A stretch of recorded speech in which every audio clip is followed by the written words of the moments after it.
said you got to see behind the curtain.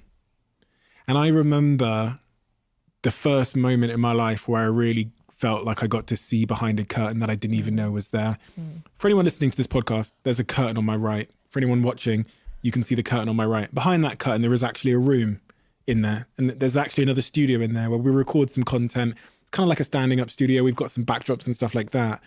But the analogy that I'd give you is in life, you never know how many other rooms there are behind the wall. And there was a point in my life where I started understanding deals and the public markets and how certain high net worth individuals were playing what I call money games.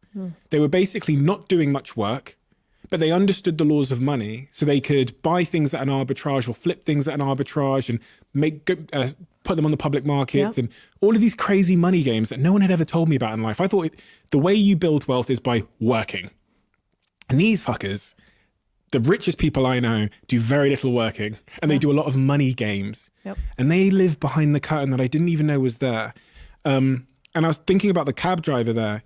There's so many, what is behind the curtain? Behind the curtain is a bunch of information. That's essentially what it is. You know, a bunch of people that have a bunch of information.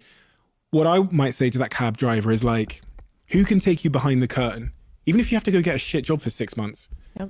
Like you were alluding to it there, like, is there a guy or a woman that I could go just shadow, just make the fucking tea and get behind the curtain and figure out how they do it? Like if you wanted to be the best podcaster in the world or you wanted to be a good podcaster, you go ask Joe Rogan if you can go clean the floors. 100%. You know what I mean? A lot of people don't want to do that. They want to work their way there, but so much in life is about information, right? And the information you don't even know that you don't have. Oh yeah. When did you see behind the curtain? Well, you worked in finance. That's unfair. Yeah, I think it is a hack. I saw behind the curtain for the first time when I had managers and bosses who were making tens of millions of dollars a year. And I realized how little they worked, like you said, but also how average they were.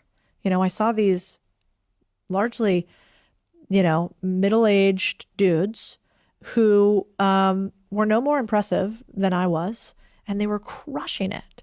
And instead of having envy or hate for that, I was super curious. I'm like, this guy can do it. That means I can do it. And I think that's a huge unlock, actually. I was talking with another friend the other week, and I think one of the secrets to success might be when you see somebody who has more, who is doing better, who has more money, realizing that means that you can get it, as opposed to, I hate them because they have it.